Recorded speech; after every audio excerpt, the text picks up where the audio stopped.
Welcome. There we go.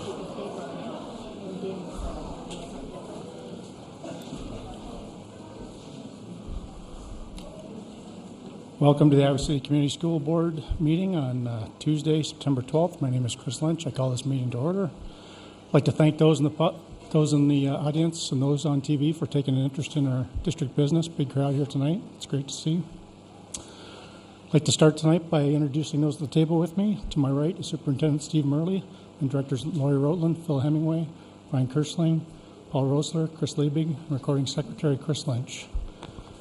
As a reminder, it's election day, voting tonight. Voting's open until 8 p.m. I encourage everyone to get out to vote. This meeting agenda is a relatively short one, so that people can participate in that process, and we look forward to the results tonight. The public is reminded if they wish to speak, they need to complete a speaker form found at the table in the lobby and turn it in. During community comments, persons may speak to the board about topics relevant to the district. All community comment directed at non-agenda and agenda items shall take place at the beginning of the meeting during the community comment section of the agenda. And first up tonight, we're back to school, so the first topic is school representatives. We have City High. Tegan, Patrick.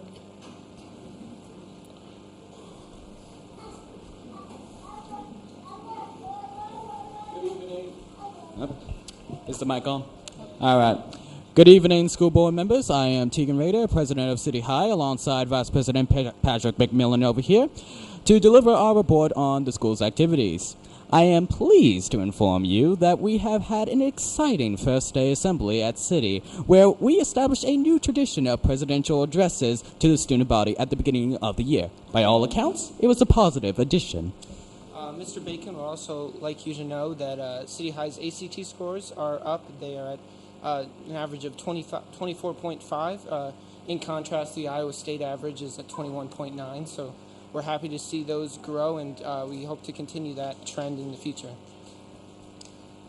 City High, as well, in addition to its opening year, had its club fair recently with all City High clubs showing their role within our school community. Special shout out to our Best Buddies Club, which earned a National Chapter Award of the Year award at the Summer Conference in Indianapolis.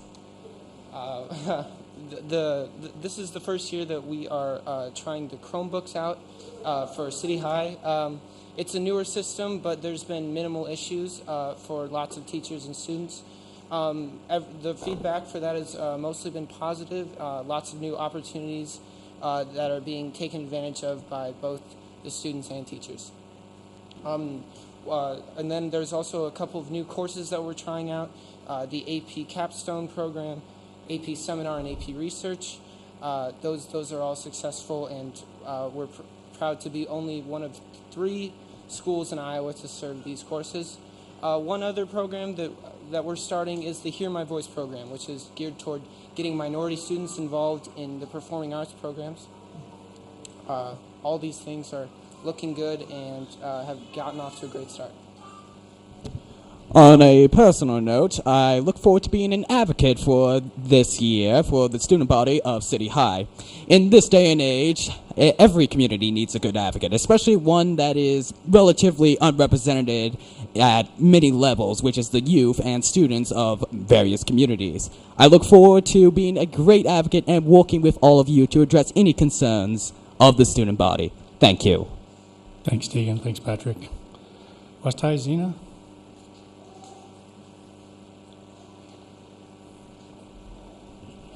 Hi, my name is Zena, and I'm one of the school board representatives for West High. And although the year has just begun, West High has already started with clubs such as like West High Dance Marathon, who have already begun fundraising for this year, as well as robotics, who have already had their kickoff.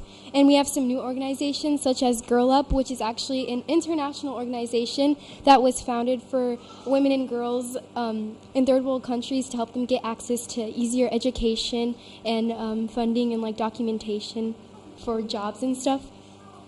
And West High staff has also put together an organization called PALS, where teachers have selected students to mentor ELL students and show them around and get them more involved in the community.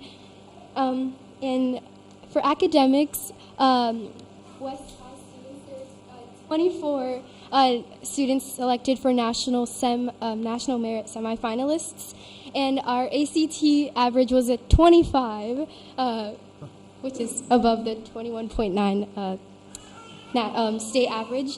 And for sports, all sport members of the fall have been performing and working very well. And as you may know, a student over the summer passed away in Sudan, so West High is honoring him by putting a plaque in our new weight room, because he always went above and beyond in academics, especially physical education. So now we're going to start every year honoring a student who goes above and beyond.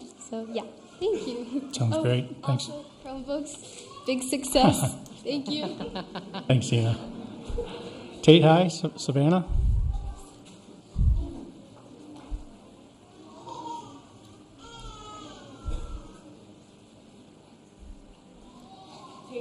To a great year. We welcomed 50 new students and 3 new staff members. The new staff members are Miss Remington, who is our student family advocate, Miss Hoskins, who is our student advisory center coordinator, Miss Petrie, our new librarian. Tate starts each year with an orientation, and we teach everyone what it is like to be a Tate warrior. We follow our core values of caring, ownership, respect, and responsibility. After 2 weeks of orientation, we celebrated with a lunch barbecue. We love the Chromebooks, so thank you to the district for getting them for us. Our teachers are taking part in blended learning training and making classes a lot more fun. We enjoy taking them home and being able to complete our work at home. The pantry at Tate, which is called Tate's Takeaway, is still going on. Trinity Church and Crisis Center donate lots of goods and food for Tate families for home. We use it every day and are very thankful. Tate Student Council will work with the church to pay it back by helping out by making lasagna for their free lunch. Speaking of Student Council, we will be holding a blood drive this month as a fundraiser. We also started several clubs at Tate, which meet on Fridays. These include Glitter Club, Army Club, Book Club, Poetry Club, Art Club, and Sports Club. We also have a girls volleyball team that competes against Cedar Rapids, Metro, and Compass, which is a lot of fun. Thank you again for all your support. We are proud of Tate and look forward to sharing updates each month. Thank you and for listening to our report. Thanks, Savannah. And I don't think there's anybody here from Liberty, right? Just checking. All right. Well, thanks for the update. It's great to hear from our students. Great to hear Chromebooks are going well, and I'd have to agree that the school year's off to a great start. So, thank you very much. All right. Next up tonight is ICA update. Brady. Hi, Brady Shutt for ICA, Superintendent Murley, directors. Just a couple of quick things. As President Lynch mentioned, of course, tonight and today is our election day as a government teacher. It doesn't get a lot better than that, I have to admit. I voted today. It was awesome to. I've been an early voter for a while, but I went today on election day, and it was fantastic. So I'd like to encourage everyone in the room and watching at home. If you have not yet voted, the polls still are open until 8 o'clock. As an association, we went through a rigorous process for our endorsements, as we always do. We were an enthusiastic yes on the bond, and our 4-year endorsements went to Janet Godwin, J.P. Clausen, and Ruthina Malone. And for the 2-year seat, we were endorsing both Sean Eyestone and Charlie Eastham. So those, if people are watching and thinking, what did the teachers do? That's what we did. I'd like to also take the opportunity to thank the directors that are here with us in one of their last meetings. So Director Liebig, President Lynch, Director Kirschling, formerly Vice President Kirschling. I just have to say, a personal thank you. Obviously, we have an engaged community. They're here tonight. They're with us. I think it's hard to fully understand how difficult the job is as a member of this board. And I know from personal experience from my dad serving for 18 years that it's a tremendous amount of work. It's very intense. And I just appreciate everything that all three of you have done for our community. You're all committed to kids and to our students and our staff, and that's really, really appreciated. So thank you. Brady, just before you leave, I want to thank you for your leadership, given it is the last time we get to talk officially. Yeah. And Mitch and the ICA, I mean, the relationship's just been outstanding, so thank you for all you do as well. So thank you. Thanks, I appreciate that. All right, next up is community comments. Thank you for your interest in the Iowa City Community School District and for your willingness to share your comments. You're reminded to give your name, address, and the topic you wish to speak. During community comments, persons may speak to the board about topics relevant to the district. All community comment directed at non-agenda and agenda items shall take place at the beginning of the meeting and be limited to 4 minutes per speaker. The initial community comment period shall be limited to 1 hour. Remaining community comment, to the extent necessary, shall take place at the end of the meeting. To the extent you are commenting on items not on our posted agenda, the board may ask follow-up questions of speakers, but is prohibited by Iowa open meeting law from responding to questions from speakers or engaging in substantive discussion regarding non-agenda items. First up is Jan Seata. Always correct me if I get it wrong. And on deck will be Lucas. My name is Jan Syada. I live at 1965 Highview Road, Corville. I have 3 boys in the Iowa City School District, one at a freshman at West, one at Northwest, 8th grader at Northwest, and a 6th grader at Wickham. Last year, my 8th grader and 7th grader went to North Central. The bus stopped for the high school and the junior high in front of our house. They rode the bus. We got redistricted, my freshman at West, and then my middle one's going to Northwest. The bus still, high school and junior high, stopped in front of our bus. But, so when we switched to Northwest, I called in May. I was told I was 2.07 miles. I filled out the thing. Came August. Now I don't qualify. I'm 1.99 miles from Northwest. It stops in front of my house. The kids, the next door neighbor, 2 doors down, walk to the bus. They hang out at my corner to get on the bus. And I'm appealing it because there's room on the bus. The bus stop doesn't change. It's still in front of my house. But my kid can't get on the bus. So I'm appealing to have them ride the bus. Some of the kids wait at my house when it's raining and snowing last year because the bus stops. Right, I live on a corner. There's a short cul-de-sac. The bus can't go down the short cul-de-sac, so it stops at my house. So I'm appealing for my Northwest child to be able to ride the bus because I'm 10 feet from 2 miles. One quick question. So I just want to make sure I understand. The bus stops on Brown Deer Road. Mm-hmm. And I'm on the corner of Brown Deer and Highview. And it stops basically adjacent to your house. Yeah, they actually depart and step on my property. Last year, they stepped on my property to get off the bus. Okay. All right. But my driveway's on Highview. Right. So I'm on a corner. So the bus last year, the high school and the junior high stopped at the same place. This year, they still stop at the same place. They're just going a different direction. And my neighbors 3 houses down, 2 people walk by my house and stand on my corner to get on the bus, and my kid, I then drive him and follow the bus to Northwest. So any other kid on Highwood, is that the name of the street? Highview Drive, they ride the bus. Highview Drive would they be get eligible on the bus. for the bus Yes. because they're, okay, thank you. Yeah. Thanks, Jan. Yep, thank you. Lucas Van Orden. And I appreciate all your work that you guys do. Thank you. Up next will be Julie Robinson after Lucas. Folks, in tradition, let's start with something nice. Brian, Chris, thank you all for your service. I honestly cannot imagine this board moving forward without Brian and Chris. We got an issue, but we'll leave that aside. Guys, you guys have been marvelous.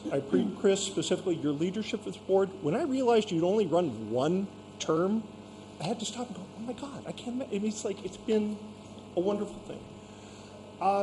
We're all waiting to see what the election turns in a few hours. Me too, voted yes, is a concern for me. I got one last thanks. Steve, you've been kind of the butt end of the yes-no debate. And you and I talked when I ran 2 years ago as a candidate. And I told you then when we spoke that your staying on as an administrator was key to getting this to pass, and I wouldn't have put up with the public thrashing that you have had over this election cycle. And I thank you for your sticking with this, and God willing, we actually will get a yes vote. On the flip side of that, Chris, to the opposing view of vote no, I honor that as a position. But I've got a suggestion, and it actually goes Lori and Phil for you guys moving forward. You got a new board, irrespective of what the vote is. You got a new board coming in. And I'm concerned that there is a lack of ability to advocate a differing or minority opinion. You need to embrace your new board members, whoever they may be. That's true, but you also then need to actively engage in board participation, and that is going to turn to the bonding and the work sessions and the activities that you do as just a board, for which Phil, you, Lori, and Chris, you all declined to participate in March in a board activity. Just sort of, I don't know, maybe there was a good football game on that day. But as a board, you're going to have to warmly embrace the people, whomever they may be. If you do, and if you have a concern such as you want a no or a demolition ballot initiative on the board, if you had brought that earlier, perchance you could have advocated your position and petitioned to the board and brought your case such that your ballot initiative would have been on this ballot. I would have voted against it, but you would have at least gotten the vote that you sought.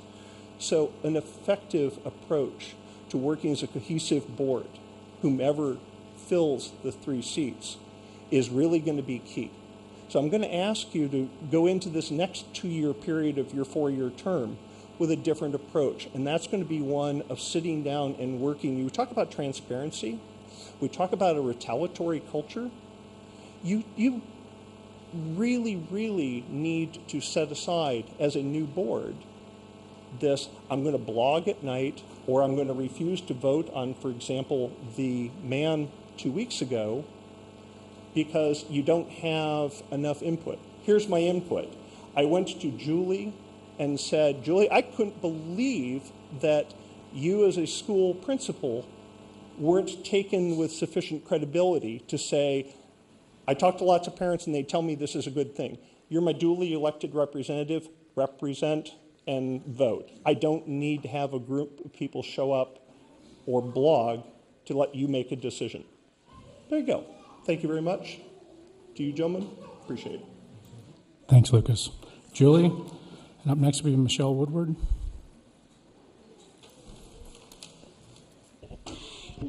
Good evening. It's nice to see you again.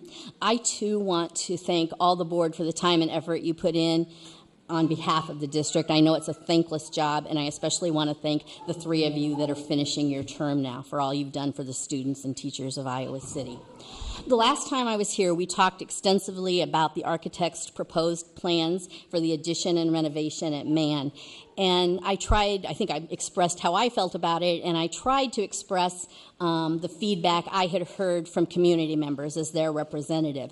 And at that time, there were several directors who said they would feel more comfortable hearing direct input from the community before they made a vote, as opposed to being filtered through me, which I think is fair. So I want to thank you for giving us that additional time to gather that community input so you could hear. I know some people have chosen to communicate through emails. I know you've gotten emails this past couple of weeks.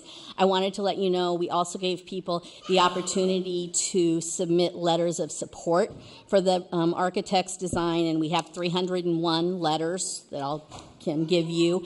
The important thing I want to say about these letters is, first of all, that they represent Mann parents, but there's also a huge representation of community members that do not have children in the Mann school, because one of the things you talked about was getting a wide variety of input and not just concentrating on the 240 kids who go to Mann. So you'll see that there. The other thing you'll see there is the support of local businesses and our community partners. So we have support from Ace Hardware and No Dose Sandwiches, from Dodge Street Tire, from Prusel School of Music, from John's Grocery, from Zion Lutheran Church, and First Methodist Church, who are all, we consider, very valuable partners with us.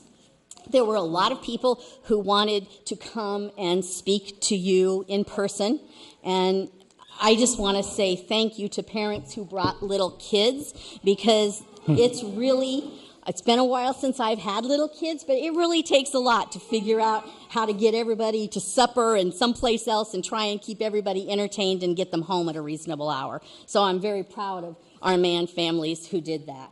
The last thing I would just share is we tried to reach a compromise, because we didn't really want to have you sit through every single person coming up and giving their input. We want to be respectful of your time. So what we tried to do was we broke down our various constituencies and asked one spokesperson to talk for that constituency. So you'll hear from community partners, you'll hear from volunteers, you'll hear from the PTO, you'll hear from the business community, you'll hear from teachers and staff, you'll hear from our ELL students. After you've heard them, if you feel that you need more community input, there's a room full of people that would be happy to give that to you. So I'm going to turn it over and let us proceed through. Thanks, Julie. Michelle? After Michelle will be Teddy Fiorucci. Teddy's going first? That's fine. Come in whatever order you want. Michelle's just here. I'm Teddy Fiorucci. This is Michelle Woodward. She's my coworker. I'm the volunteer coordinator at Horace Mann Elementary School. I'm here to represent our vital volunteers. Fortunately, we have a great partnership with several churches in the downtown area, and we get a lot of volunteers from there. Many of our numerous volunteers, however, are elderly, and they have asked me to support on their behalf the submitted plan. They support the plan that provides on-site parking and especially the ADA accommodations, including an elevator and that type of thing.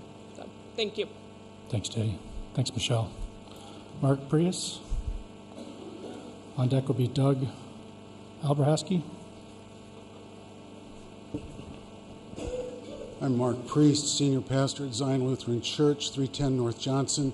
We think of Horace Mann Elementary as kind of our extension of our ministry. Tonight, over 40 of our members are going to be doing English language learning at Horace Mann. We're also very supportive of a food pantry that's there, and Julie Robinson will receive a large gift from Zion Lutheran Church on Sunday. Tonight, those folks, some of them are elderly, they're going to go up to the second floor, and they're going to catch their breath and let their pulse go down.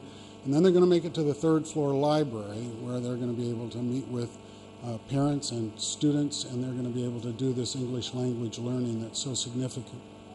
So I'm very supportive of the elevator, but I'm also supportive of the process that went into this, and so I'm grateful to the school board and to the superintendent and the others who gave us a chance to have public comment events, so we got to see the plans, and we love what's coming in Plan A. I think that's the label that's being recommended.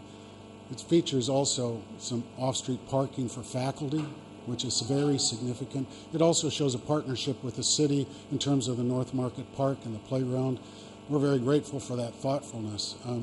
So I encourage you to advance the Mann renovation, and I hope that our public comment helps you understand how significant this is. Thank you. Thanks, Mark. Doug? On deck will be Ladister Gianna. Many of you know me, but those of you that don't, my name is Doug Albrahaski. I'm the seventh generation in Iowa City. My family has been here since 1861. I reside at 911 East Market Street. I'm also the third generation owner of John's Grocery. I own a snow removal business. I'm the Scoutmaster of Troop 212, volunteer coach for City High, past president of the Optimist Club, co-founder of the Northside Oktoberfest, and most relevant to this conversation, I was the president of the Mann PTO from 2005 to 2007, and this is my 13th year of teaching junior achievement at Mann. Back in 2005, I was talking with the principal about the wonderful changes planned for Mann. Getting an elevator so that all of the students could get up to the second and third floor, and finally getting AC to the building was a really big deal. These changes were long overdue then, and the fact that 13 years have passed and they have not been done is absolutely pathetic. You have before you the architect's plans. You have opened to community output. Because of this, you whittle down the parking spaces. You've decreased the scope of the purchasing by only one property instead of 5. But most importantly, you've listened to the faculty and staff. You've chosen our kids' safety by putting the playground on the south side of the building away from Church Street. No more kickballs into Church Street. That's a good thing. So I ask you, please, just do it. Move on. You've made your decision. Now make it so. I know that some of the neighbors don't like the plan submitted. You can please all of the people some of the time.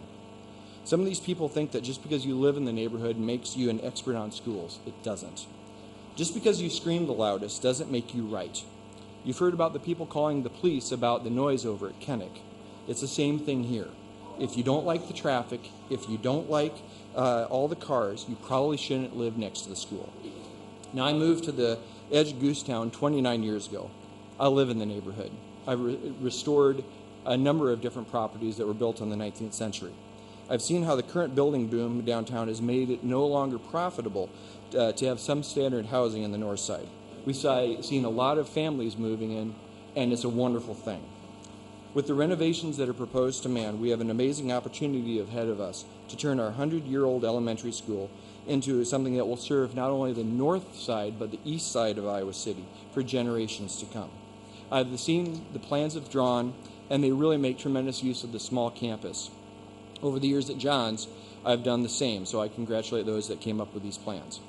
I'm not sure how many of you have ever visited Man in the last days of the school year, but having taught junior achievement for 6 years on the third floor in Mr. Kemp's sixth grade classroom, when it's so hot in there, it really begs to do this. My wife worked 3 years in the media center there, and her stories of the kids, how they would come in just sweating just to have a little bit of relief from the heat, makes you see how badly it is needed. I would always have to bring my A game to teach the kids about world economics and junior achievement, and the fact that our teachers do this day in and day out is no short of a miracle. Horace Mann is a very tight-knit community, very diverse, but very unified in our love of our school and of our teachers. We trust our most valuable treasures to these folks, so should you. If the administrators and the staff of Mann are behind these plans, so are we. As it is, Mann is a 21st century community operating out of a 19th century building.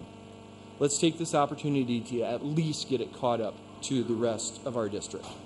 For our neighborhood, for our teachers, for our families, and most importantly, our kids, they deserve that. And also, yes, I have voted for the bond. It is going to cost me a lot of money, but unlike some people, I put my muscle, along with my wallet and my mouth, behind everything I do. I wish all the people in our community would do the same. Thank you. Thanks, Doug. Eister?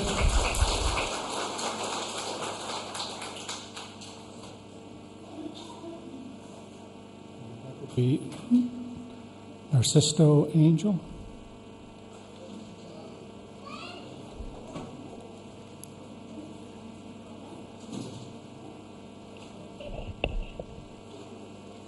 I just introducing to you, this is a group of parents from Forest View, and they all want to speak, but like Julie said, your time is precious, so only 2 parents are going to speak. Hola, mi nombre es Yasmín Miranda. Yo soy un padre de familia que vive en Forest View. En la escuela Horace Mann tengo 2 niñas y yo estoy de acuerdo con el plan de renovar la escuela porque ellos tienen los mismos derechos que los demás niños y todas las escuelas de tener una escuela mejor en tiempo de... Okay. Her name is Jasmine, and I'm a parent of Horace Mann. I have 2 daughters, and I approved the plan that the architect to come and did. I feel like my daughters had the same rights than any other school. Y nosotros, como madre, cuando hay eventos en la escuela no hay suficiente espacio en el gimnasio y necesitamos un gimnasio un poco más grande, igual que parqueo.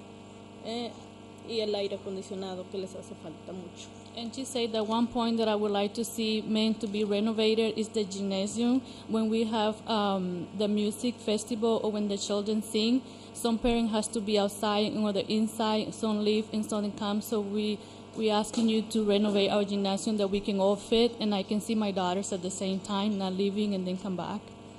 Thank you.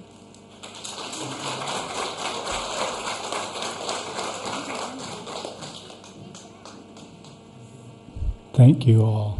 And then we have another guy. Let's go. Buenas tardes, mi nombre es Narciso Ángel Velázquez, vivo en la Taylor 80. My name is Francisco Ángel Velázquez, and I live at Forest View. Por eso estamos aquí de la Junta para que pedimos ayuda, un apoyo para que lo ayude a la escuela que necesita a ver qué es lo que falta de la escuela, como el clima del aire acondicionado y necesito un plan para que el arquitecto que va más a chequear lo que seguir a ver qué es lo que falta para renovar la escuela.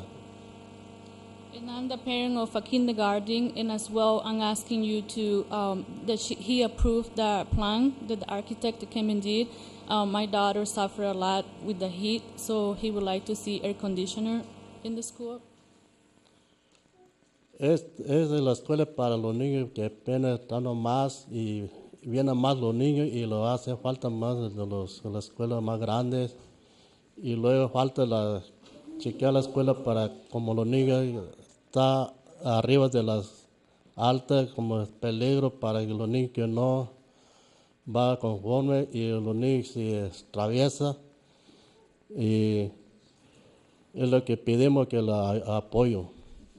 Because I see my daughter to learn in an environment where it's air conditioner, I always asking for the elevator because if my daughter get hurt, he will never make it to the third grade. He sees some crashes, so I'm asking you to rethink again. Thank you. Thank you, Francisco. Jasmine, is up next? The other one? Okay, got it. Jessica? Jessica spoke to. Samantha, Carol?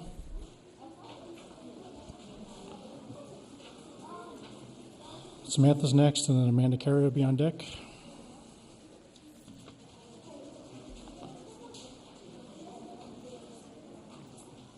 My name is Jessica Bush. I am here to represent the Horace Mann PTO. All of us are in favor of the architect's plans. Thank you tonight. Thanks, Jessica. Samantha? It's fine. My name is Samantha Carroll. I live at 818 North Lynn Street, and I was a community member first, and now I'm a Horace Mann parent. My name is Amanda Carey. I live at 119 Montrose Avenue, and I'm a Horace Mann parent and a Southeast parent.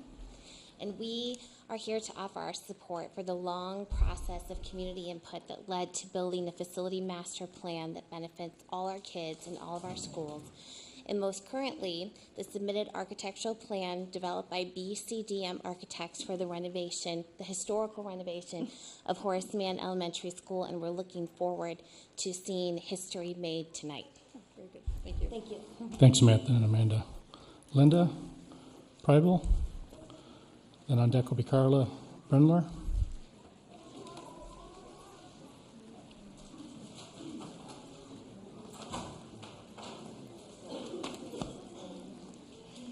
My name is Linda Pribble, and I live at 191 Columbia Drive.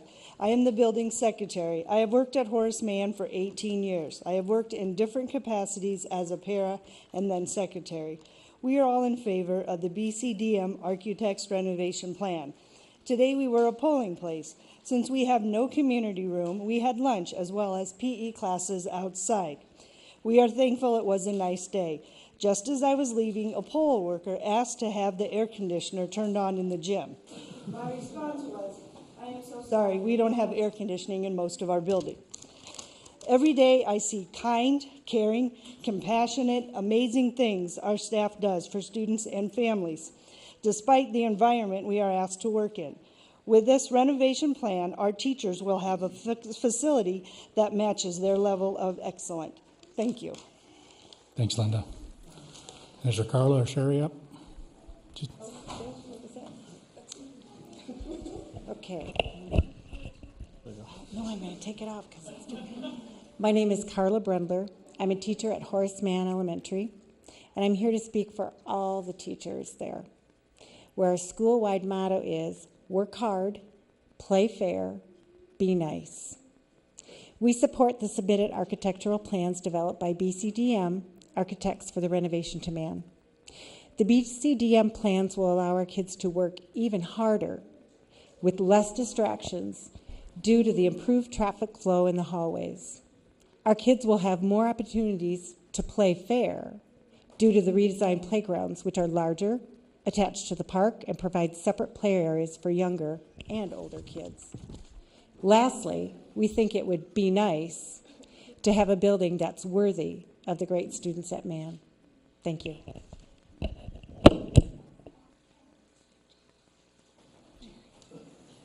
Hi, my name is Sherry Schaefer, and I am the media secretary at Mann Elementary. First, I want to thank all of you for serving on the board. Although I don't always agree with you, I do appreciate all the time and energy you put towards serving our district on a voluntary basis.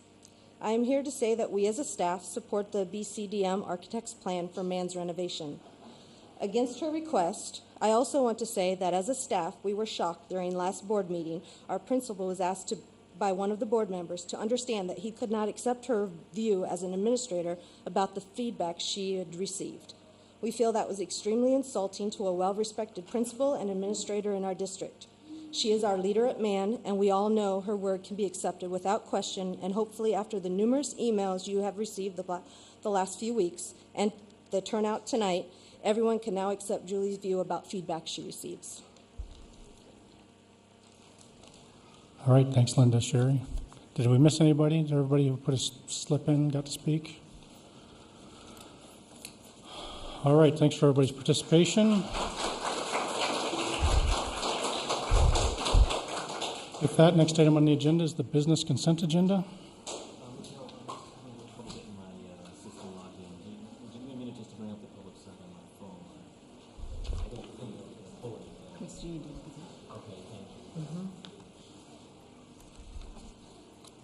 Do you want to review the bills, Phil? Anything on the anything on the bills? Yeah, went through the bills, and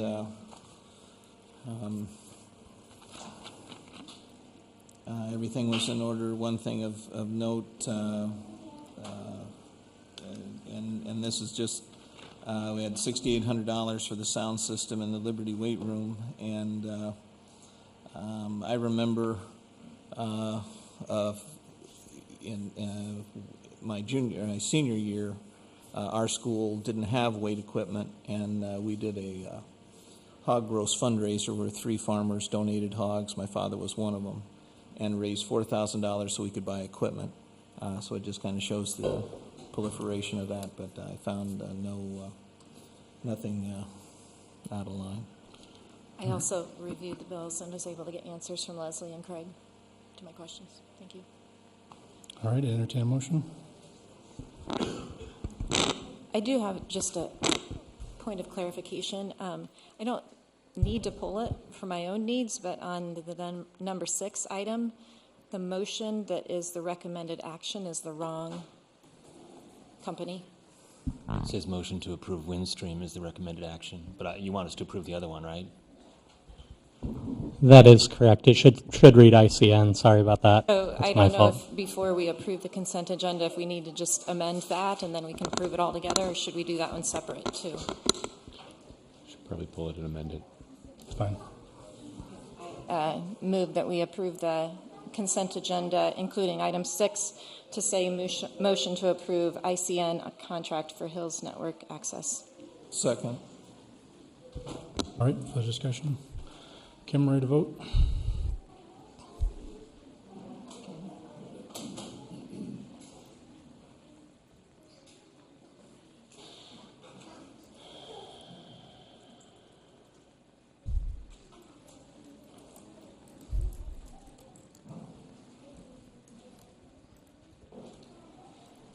Online voting is open.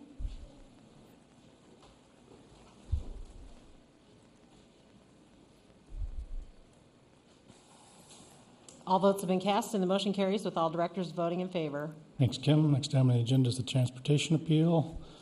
And just do you want to take it, Greg, or do you want me to explain the options? I don't really have anything to add, except we may not have gotten you all the documentation you needed in the agenda, and I have it available here if you'd like it. I think it's available as part of the pack, right? Just out of curiosity, what information is that, Greg? Oh, just the form of the appeal, but it's all based on mileage. And we drove the route and confirmed the Versatran. It's 1.9 miles and doesn't meet our criteria for mandatory busing. So with any appeal, we have 3 options. Option 1 is to take no action, in which case the decision would stand. You can always be appealed to the Grantwood AEA. Option 2 is to take action to approve the request for transportation. And action 3 is to deny the request for transportation. I think just over a year ago, we reviewed the full system, right? And provided some improvements and simplifications, and chose at that time to do a system renewal. And this would just be following the current system, right? That's correct. Okay. Say you drove the route too? We did. We verified the geo points, and it confirmed the routing software's 1.9 miles. What would have happened if your driven distance was over 2, but the Versatran was under 2? Then we have to go back to our routing software and find out why the geo points are incorrect. And now the comments made by the individual and during community comments, the bus does stop. I mean, those are accurate comments that the bus stops in front of her house to pick up other children. That was there's a lot more to that story, but yes. I got time. She doesn't qualify because of the distance, but children beyond her house qualify and walk to the stop. No, I understand. Yeah. That part of it I understand. It's just that the bus physically stops in front of her house. She's a tenth of the mile short of getting it. And the bus is not full, or the bus, I mean, is there space, that type of a thing? Is a pay-to-ride available? Do you know? Pay-to-ride would be available. Okay, that was my question. Pay-to-ride is available for that. That's correct. How quickly could we make that happen? I think she wrote in the letter she didn't want pay to ride. That's correct. The question becomes, do you want to make a district-wide change or not? That's the problem, right? Right. The question is what the principle would be, but I guess I would take it in 2 parts. As far as the distance, I never feel like I have any ability to second-guess the software that we're using. I could drive it in my car. My car's not anything special as far as calibrated to measure distance accurately. So if you guys are telling me it's under 2, I don't feel like I have any choice but to accept that. It does seem, I mean, if you were going to make a sympathetic hypothetical for distance, and if everybody else on the street and it's a cul-de-sac is walking by their house to get to the bus, I do at least stop and think about it. But you got to worry about, and then what's the principle? Is it just that only when kids who ride the bus are walking past someone's house to get to the bus, then the people in that house would qualify, and then how many other situations would that apply to?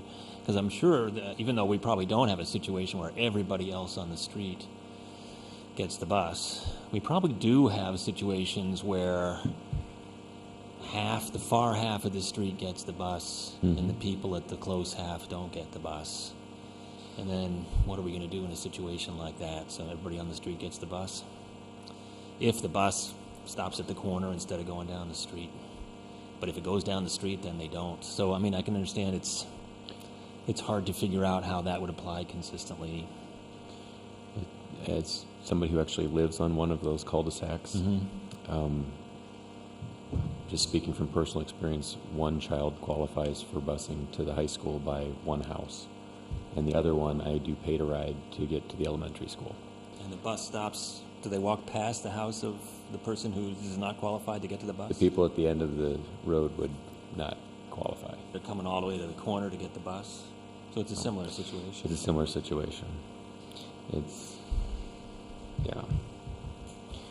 hard, but I think it's hard. If you're going to make a change, you want to make a system-wide change. That'd be I feel better not just enacting, if that's a word. I mean, if we're going to deny it, I think we ought to just deny it. No, I always think we should vote yes. I'd entertain a motion to deny the request. I move that we deny the transportation appeal. Is there a second? Second. Further discussion? Kim, ready to vote? Well, actually, go ahead. No, go ahead. I do have one question about, when I read through the appeal, and I'm sorry, I forgot about the portions about pay to ride, but it does seem that there was some mixed messages, and I'm curious about, distance-wise. that we were beyond 2 miles, we're under 2 miles. That's the one thing that kind of sticks with me. Otherwise, as somebody who utilizes pay to ride, I'm a big proponent of it. As much as I don't like writing the check, I'm a big proponent of it. So I'm just curious, talk me through if anybody can, the 2.07 versus 1.9, et cetera, and is that just a change in is it the software or the entry points? Okay.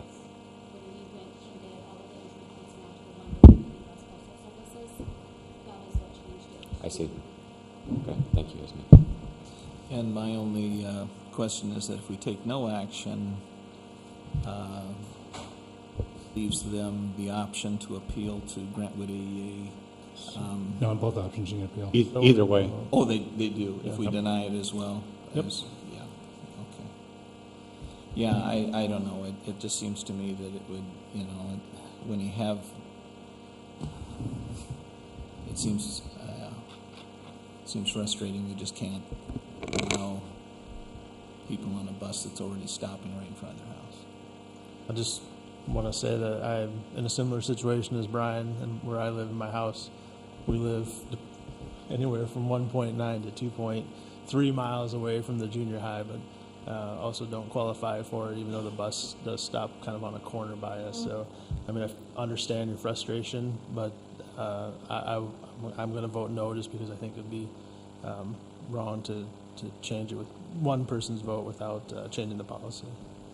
So the motion is to deny, right? Well, I'm sorry. I'm going to vote to deny it. That's what I meant.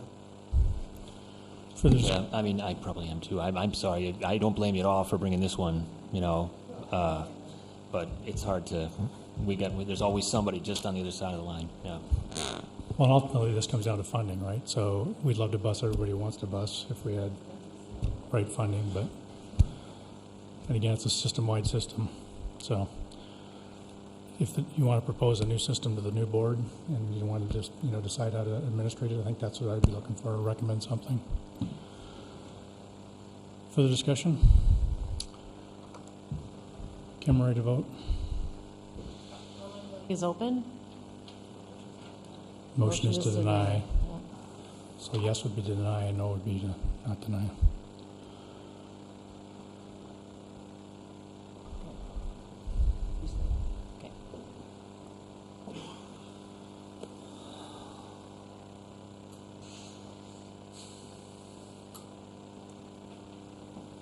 All votes have been cast, and the motion carries with all directors voting in favor. Thanks, Kim.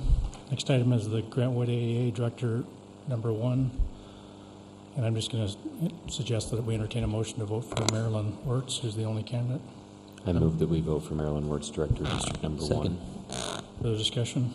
Marilyn has served us, our area, well over the years, and I spoke to her at an event earlier this spring, and she expressed that she was desiring to continue in that role, and she's not afraid to tell you that. Well, having had her as a principal of Hoover when my daughter was there, and she ran a very tight ship, Grantwood would be very well served with her leadership.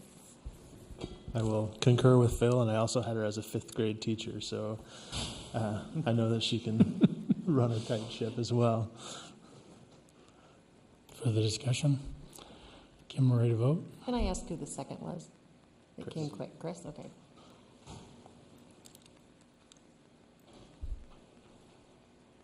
Online voting is open.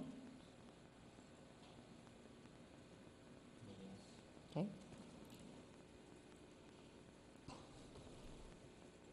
All votes have been cast, and the motion carries with all directors voting in favor. Next item is Director Liaison Reports. It's information only, and you can find the information in the packet. Moving on to Teaching and Learning. Moving on to its next agenda item is Notice of Non-Discrimination, Brian, and this came from Policy and Governance. It did, and I'm actually going to hand this over to Kingsley.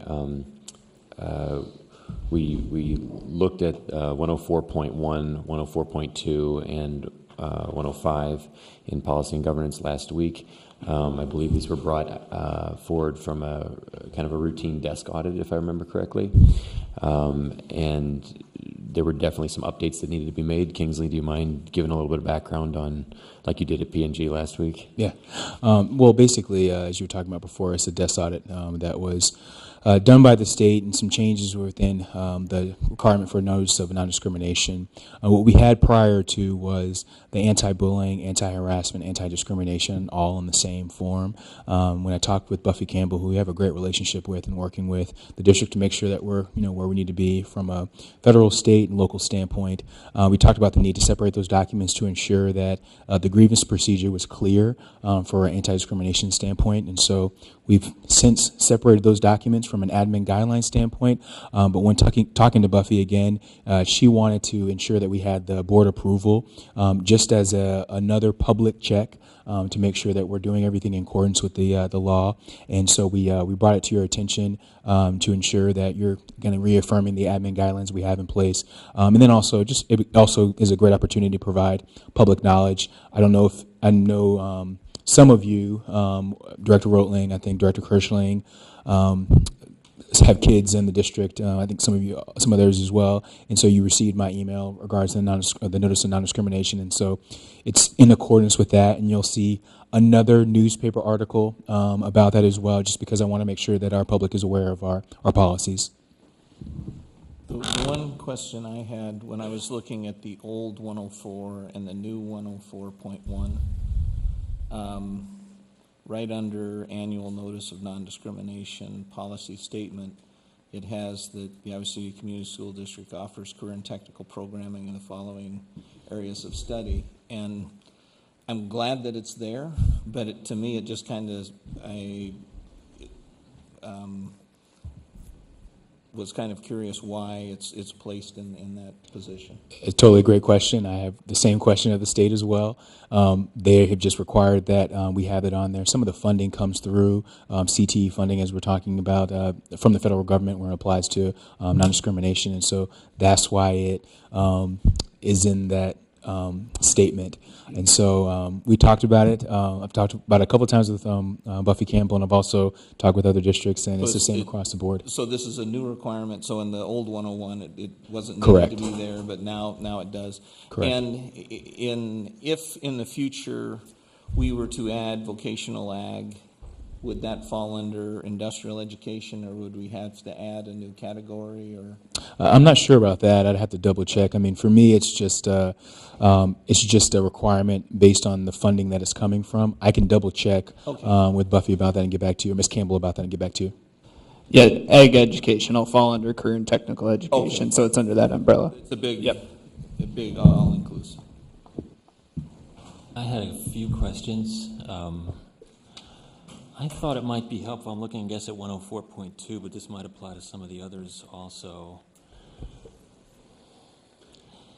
As far as the procedure, if there's going to be a hearing on some kind of complaint under 104.2 in the grievance hearing, I thought it might be helpful to spell out who can be present at that hearing and who can't. I mean, is the person who is accused entitled to bring representation to the hearing?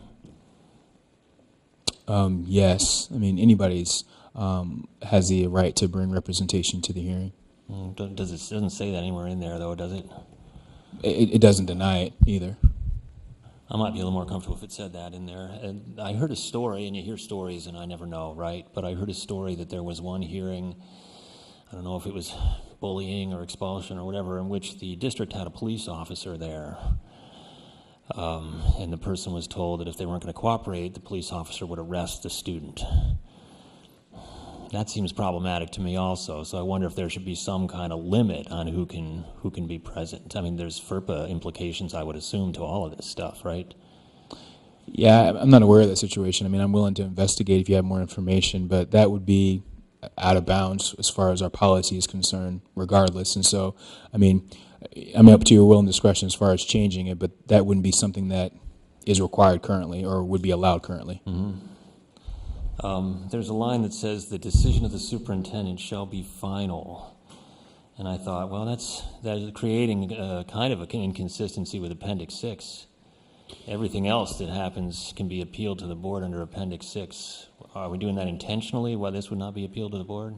No, I literally took the information straight from the state's website as Ms. Campbell provided it. If this is something that you'd like to change, I'm up to your will and discretion as it's provided. Well, it seems worth thinking about, because if you don't change it, then it seems like maybe you ought to say something in Appendix 6, subject to, exceptions elsewhere stated or something. That was actually because that would something- create an ambiguity. Yeah, Kingsley brought that to me, and again, that language came right straight from the state, and our conversation was that we presume that many districts don't have an Appendix 6 policy like we do, and we debated whether there was a parenthetical that was needed to that said something to the effect of subject to Appendix 6, because I think or that it would read the decision of the superintendent's final in this process, so that there was no confusion about the fact that there was an opportunity to appeal. We actually did discuss that at P&G, and our question was regarding the nature of this, would you be appealing outside of the district? I mean, you see what I'm saying? Like, would you, beyond the superintendent's decision, would you be appealing beyond the board? To the Department of Education. Right. And Isn't there a statute that basically anything can be appealed? That's to the kind of what we were Department of discussing at P&G last week was... And normally, just in What due would be diligence... the harm of taking that line out entirely? Again, I just got it from the state, and so I wanted to ensure that it was in there. I mean, again, I frequently tell everyone, even while they're going through our particular grievance process, that they have the opportunity to follow through with OCR or any other grievance process that's available to them, just because I just think it's important to do. I just believe in a good complaint process and making sure that you have multiple and concurrent complaints going at the same time at times. And so, yeah. The other thing, back in March of 2016, there was a policy and governance meeting, and we actually talked about 104, I guess. And remember, Kingsley, I'm thinking in law school terms, and I think of hypotheticals, and I think of things that could happen, and I'm not really sure I can tell whether it's allowed or not allowed under the policy, especially when it comes to speech-related things. What's not allowed? Well, for example, some of the ones we talked about in that meeting was, suppose one kid says to another kid, I'm of such and such religion, and I believe that homosexuality is immoral. And then the other kid comes back and says, well, I don't think you're a true Christian. Is either one of those things going to be bullying under this policy? At some point, kids do have a right. They have civil rights and civil liberties. They're curtailed somewhat in school, but they're not disappeared. And we agreed in that meeting in March of 2016 to insert at least a phrase, subject to First Amendment constraints, because to me there's a compliance issue there. There are lines that you can't cross. And just to bring that issue to the attention of whoever might be exercising it. I guess I wasn't clear on that. Oh, it never came back to us.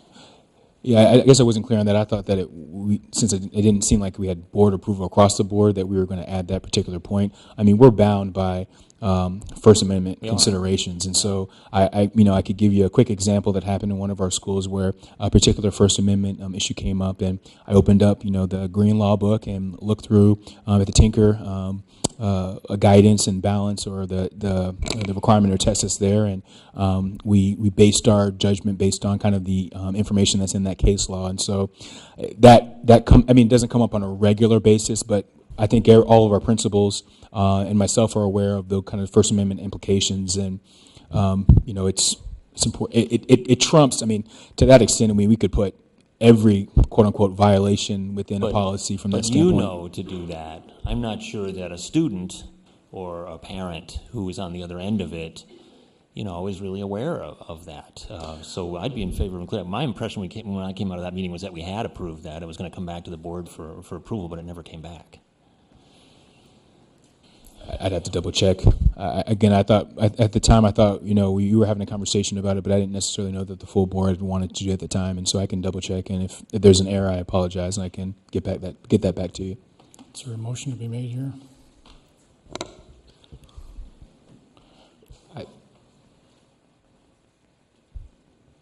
I would move that we adopt the admin guidelines as presented. Second. Further discussion? The future board can always decide to improve it. But this is really a requirement, right, that we need to, Yeah. Yes. improvements you've suggested here need to be done, just a question of when. Yeah. Basically, as soon as the meeting's over, or as soon as Kim can give me the board vote total, I plan on sending that to Ms. Campbell at the state to move forward on our agreement. Well, is our current policy out of compliance with some state? Again, it goes back to separating the grievance procedure with the anti-bullying harassment procedure, and so it's not out of compliance. It's just cleaner from that perspective. It came out of an audit, I thought you said. Say what? Came out of a desktop audit, right? Correct. It came out of desktop. So desktop. why would it even come out of that if it wasn't an issue? Because, there's a couple of things. I mean, wanted to make sure that we had clear language in both. I mean, we had both, but it wasn't as clear as far as the grievance procedure policy, and so that's why it came up on the desk audit, and so that's why we wanted to move it towards a particular code section and be very clear about the grievance procedures and how people can navigate those procedures. Technically, in the audit, what was it called? And was it an opportunity for improvement? Was it non-compliance? It was called non-compliance based on. There you go. That's the answer. And if this was pushed to the next meeting 2 weeks from now? I was told that we needed it as quickly as possible, and so we want. I mean, I was waiting on the P&G board meeting. It was added as a. I think it was added about 72 hours before the P&G meeting, if I remember correctly. Right.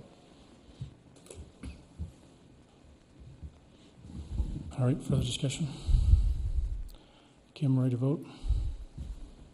Online voting is open.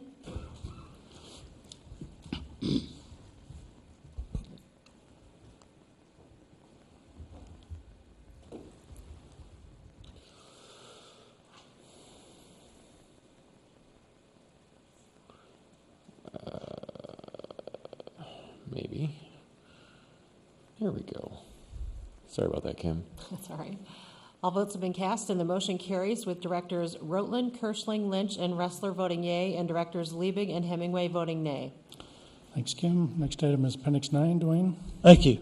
We have 5 projects this evening with 9 requests. The first one is for Hoover East.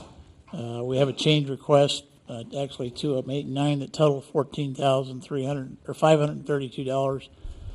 We requested some changes at the monument sign out the front entrance. We also added a bulkhead in the music room. And we had some code requests for some additional lighting and some additional power at the electronic door access points. We also, the next item is a change request for the kitchen equipment at Hoover East. And that's for $1,638. And we had a fire inspector request. We had some stainless steel trim around the kitchen hood. It's kind of an interesting position to be in. We have both the health and fire inspectors looking at our kitchens, and they often make requests like that. At Liberty High School, Phase 2, we have a change request in the design contract for $108,500. I'm going to ask you to deny that. I got word late this afternoon that that number was incorrect. So I think we'll just... What is this, Dwayne? It's the Liberty High School Athletic Complex. My request would be the third one in. Yes, sir. That you deny that, so we get the correct one. We'll send a revised one at the next meeting.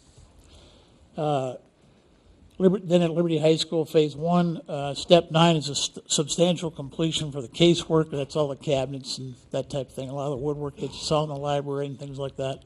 It's substantially complete. Step 9, substantial completion for all the kitchen equipment at Liberty, which is also complete. And Step 9, substantial completion for Liberty High, which is all complete except a few punch list items. And we had some issues with technology late last week and power supplies and things like that. But we've kind of worked through them this week already. So I think that's improved. We had an issue last week with if you were there at the open house, you may have had a strange smell. We had some sewer pipes that were in the wrong place and the vents in the wrong place, and they got corrected. So. And we have a change request for design work for $6,000 at the Liberty High project because we had to change the front entrance to allow entrance for buses. So we actually had to redesign that, plus redesign the front entrance to the school as well. Then we have a Step 9 substantial completion for the plumbing life cycle project at West High School, the 3rd floor. It's the 3rd of 3 projects, and we've gone through those floors, and that's been completed as well. And then the last one is a respectful request to reconsider the main schematics. I do have the architects here this evening. We do have the drawings. We do have the presentation if you so care to see it. But with that, we'd answer any questions you might have. Now, with the Liberty substantial completion, I know when I went through on the walk-through, a lot of the places along the floor, the cement wasn't finished up to the floor trim. Yeah, Is that how it's going to be, or? Yeah, well, in some places it will be that way. I've looked at it myself. There's a couple places where they think they can make corrections with some proper caulking, but when you pour concrete up next to concrete block walls that were there first, you sometimes get a rough edge. So they're continuing to work on them. We're holding back about somewhere between 10 and 15% of the project right now to cover costs like that if there are some to correct them. So it's part of a normal punch list procedure. And to answer your question, I'd have to look at the specific spot you're referring to, but I know there are some issues with that. Well, I saw it in more than one spot when I was walking Yeah. through. And most of them you probably saw were in the fine arts wing. Could be, and then, like I Back- say, I just noticed it kind of going throughout the building. They're back by the music and band rooms. And as far as who's ultimately responsible for those punch list completions, and as far as who's the final inspector? Well, the contractor is responsible for them, but both the architect and myself or our construction manager will go through and verify that they've been completed. Yeah, because I know at one point in time we talked about even having an inspection team to go around and look at our finished products in a operations meeting. Yeah, it's a contractual responsibility of the architect to provide that service, so they do. They help develop the punch list with our staff. They ensure that those punch list items are done. But in the end, the contractor is responsible. We just have to make sure they do it. So I move that, are we ready for the motion? Yes. That we approve Appendix 9 items with the exception of the Liberty High School Athletic Complex item. Second. Oh, give it to Phil. Go ahead, Brian, sure. Give it to Phil. It's all good. You get few opportunities. Oh, Phil. Further discussion? So so on the Horace Mann thing, my basic inclination on it, I feel like it's a decision that belongs to the next board anyways. You know, I'm off the board an hour from now, basically, and I'm not going to throw off the timeline. You know, if it all goes forward, it goes forward. So as I said, people in emails, I'm voting yes on the thing. I do have a question though. So, Dwayne, you told me it's two-section school once you do this. That's 320 capacity, which I think is about right, you know? Yes. Do any of us think that the attendance zone that the board drew for Horace Mann to take effect in 2019 when the peninsula is no longer there, but some of the Hoover kids are there, does anyone here think that's going to generate 320 students? Well, in terms of capacity, it's not an issue of the attendance zones or where the boundaries are. It's an issue of how many students could you physically put in that building. You may put less, but that's an ideal number. And from your position, I understand what you're saying. But, you know, the same thing is true at Lincoln. It's going from 187 to 232, even though our demographers say 10 years out we're going to have 220 students there. Mann is going from 242 to 320, even though our demographers say under the boundaries that we drew there are going to be 189 students there. Longfellow going from 258 to 360, even though the demographers say 268 there. Where are these kids going to come from to sit in those seats? Is this an Appendix 9 question? Well, it is, because if we're going to approve it, we're setting that in motion, and I don't really understand how you can go forward with all these expansions when we have no idea where the kids are coming from. That's a mystery to me. How is that district going to be redrawn to generate three? Now, a perfectly fine answer for me would be, we're just going to have 189 kids there, and we're going to be okay with that. Is that the answer, though? The plan's the plan until it changes, so yeah. Well, I mean, you can't blame people for wondering how that's going to work. You got 4 or 5 schools right there that are all in that situation. They're going to be much bigger than our attendance zones say we're going to have students for them, and those areas are filled in and developed. So I am really mystified as to how that's going to flesh out. My only reply to that in general, we've seen this every single time. If we build it, they will come. And when you have a newly renovated man going to a newly renovated Southeast, going to a newly renovated city, I think there will be increased interest in families living in that neighborhood. 324 kids among those 4 schools that you have to find. He asked the question, I answered it. Okay. I also think extra space in a school is never a bad thing. You're going to be able to fill it with something. There's going to be a classroom that ELL students, there's going to be special ed, there's going to be all kinds of things you're going to be able to use classroom space for. So having classroom space is not. I mean, if that's the answer, I am fine. If we are fine going forward with basically those sorts of attendance zones, even though they won't fill the school, I think that's okay. I have asked that question to others, and they have said to me, well, there's lots of schools they could come from. So that answer really worries me, and I can't blame people for being worried about it. Further discussion? Kim, ready to vote? Online voting is open.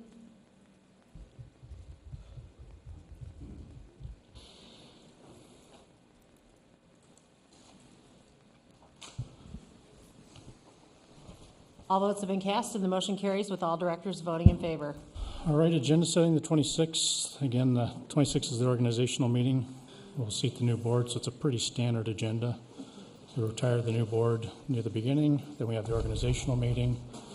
Appendix 8 is committees, so that's a conversation to be started with the new board. You don't need to decide anything, but at least bringing that back from policy and governance. The board had asked for a transportation update, and I think we put it on part of kind of for the new board onboarding. And then Appendix 9 is normal, so tried to keep it relatively straightforward. Can I make a suggestion just for an update? Is to follow up on the August 15th update we got regarding water quality at Trek, just to follow up with that. I mean, I know it sounds like Chris and I will not be up here, but just to circle back around to make sure that everything's good and our students are safe. Just a quick update. 3 remaining directors interested in that? Yeah, it's up to you guys. I'm not trying to. Here, I'll just throw that out there. Take it or leave it. Is it something that could be placed on the website? Does it need to be on a board agenda? I don't know. Is it something that could be published on the website? The information is already available. It wouldn't be a hardship for us to post that or provide that to the board in whatever manner you would see fit. My thought would be that I'd rather not place it on the agenda if it doesn't need to be there. Just make it available to the general public. I believe we've already received the report, but the public hasn't, of course. So that would be my thought as one of the 3 remaining. Feel free to weigh in. Delivered to staff, too. I think that's perfect. All right, nothing. I have keep it simple. Another possible suggestion is someone who won't be here, so it's up to you. But you guys it put seemed everything like on this next agenda. together with start from the beginning on everything. I mean, in previous years, it seems like we've gotten a class size update at that moment. You know, comes naturally as part of MIS reports. About the starting, adjustments that may have been made after school started. And I think we've got that on that first board meeting in October. Okay. We'll have the official counts then from the state, and so we'll have all the official numbers That's for a all standard percentages item from the we already building. placed on the calendar. And Appendix 8 is just the committee charters? It's just committee, yeah. All right, with that, entertain a motion to adjourn. So moved. Second. All in favor, say aye. Aye. Any opposed? This meeting is adjourned. Thank you. Get out to vote.